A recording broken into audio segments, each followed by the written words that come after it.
Hey everyone, it's Alan, and I hope you are doing well. This video is another one for our new playlist, First and Last, where we take the first song off of an album and the last song off of an album and see if we can detect a through line through the album. Is it a concept album? Is there a continuing message through the album? Or do we just have a really good, collection of songs that just really work well together or don't work well together? Today, we're going to visit the album Women and Children First by Van Halen. We're going to start with And the Cradle Will Rock. We're going to finish with In a Simple Rhyme.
Have you seen Junior's grades?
Man, the tonal textures of that song have always been pretty damn special.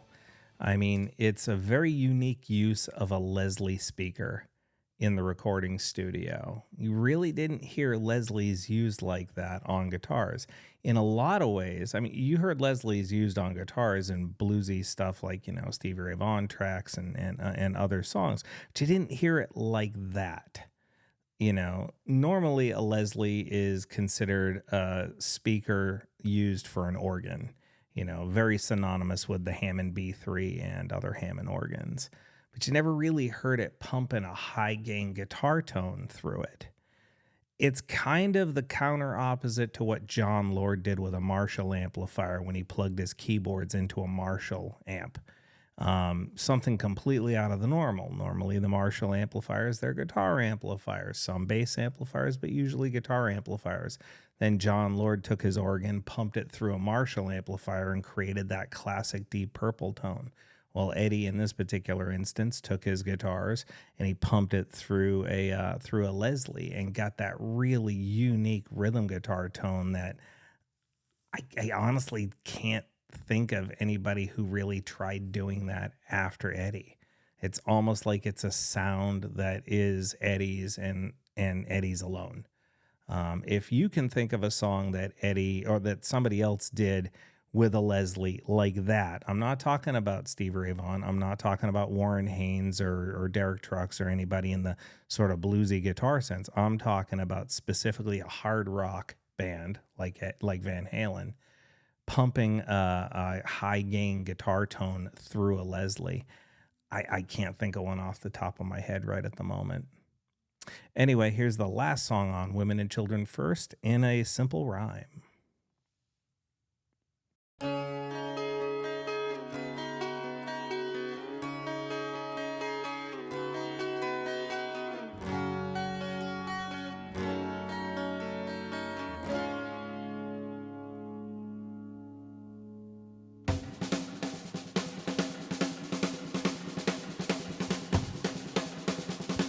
Well, back in the past, when I was treated so coldly, my love life was a dire disgrace. Needed so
goes in a simple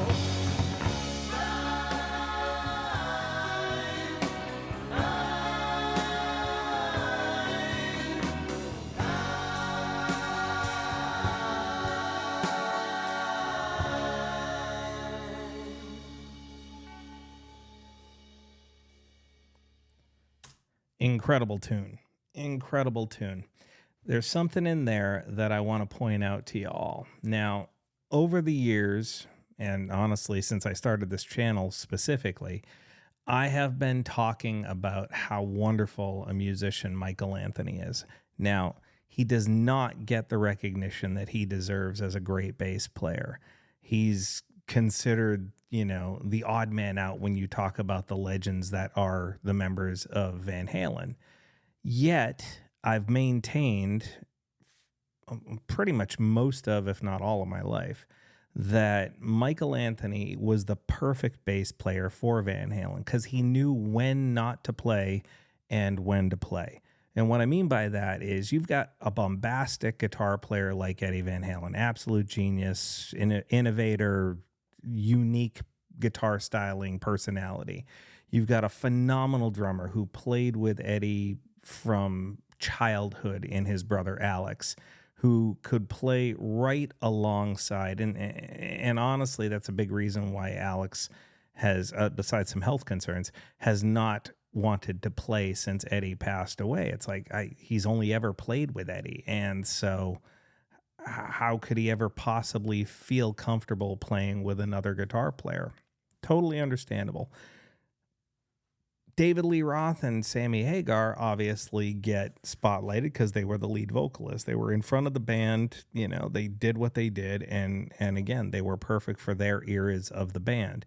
But Michael gets overlooked. He's considered simple as a bass player. I maintain that when you have unique personalities like lead vocalists like Dave and Sammy, when you've got ridiculous ingenuitive, creative guitar player like Eddie Van Halen and a phenomenal drummer like Alex Van Halen, that you need somebody to be simple and steady in the background, the backbone of the band.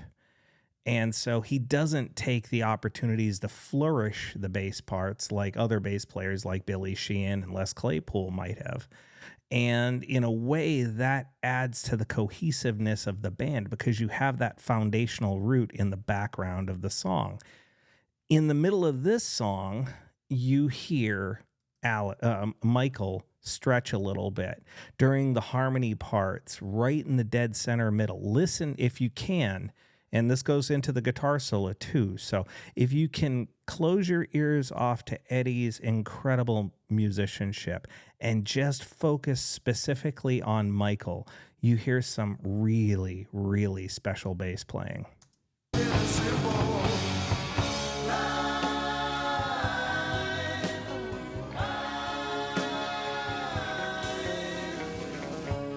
She made the mountains sing, birds against an icy sky, and I heard bells ringing. I think I heard an angel sigh. And she said, there'll be times, there will be times. You're gonna hear the angels singing. You're gonna hear the angels sing. They'll say,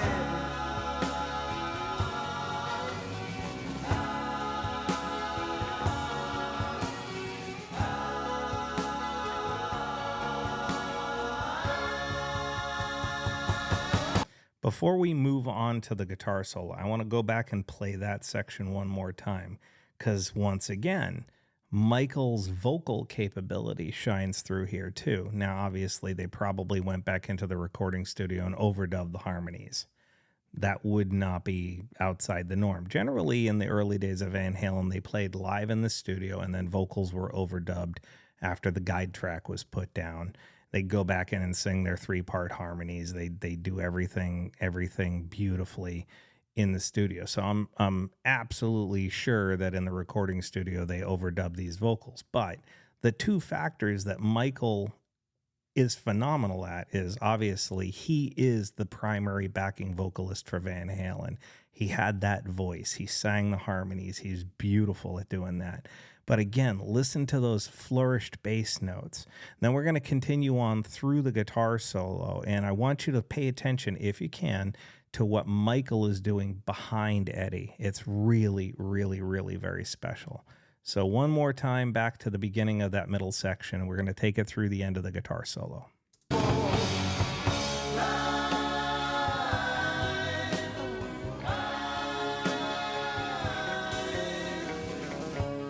She made the mountains sing, birds against an icy sky, and I heard bells ringing. I think I heard an angel sigh, and she said, there'll be times, there will be times. You're gonna hear the angels singing, you're gonna hear the angels sing, they'll say,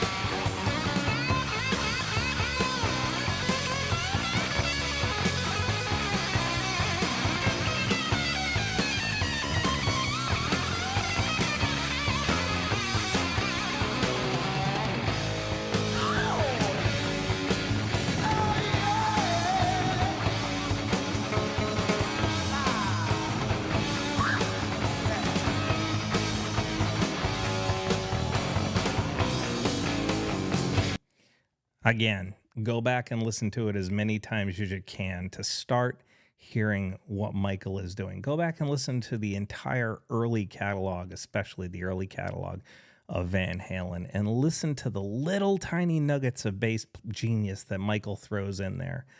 He's a better bass player than people give him credit for. He should be recognized, at least to an extent, as one of the better rock bass players of all time, even though people will never put him in the category of Geddy Lee or Les Claypool or, Steve Harris, or any of those classically great bass players. He really is a better bass player than people give him credit for. He just knew when to play and when not to play. And that's a special talent, knowing when to hold back as opposed to just going full guns in. So with that said, what'd you think of the first and last of this one? I think it's a really great collection of songs. It is not by any means a concept album. I think it's a really great collection of songs that, the album's a classic. It's one of the underappreciated Van Halen albums. Obviously, we all look to Van Halen 1 as the sort of jaw-dropping masterpiece that it was. My personal favorite, of course, is Fair Warning. I think Eddie played extremely angry in that particular recording session, and it shows in just how powerful all of the music really is in that. But Fair Warning has some really special moments in it, and honestly, every song is great. It's a collection of great songs. And at least that's what I hear. So be curious to find out what you think. Please feel free to leave a comment in the comment section below. We can talk about it further. Just know that I appreciate every one of you, and I wish you well. You take care now.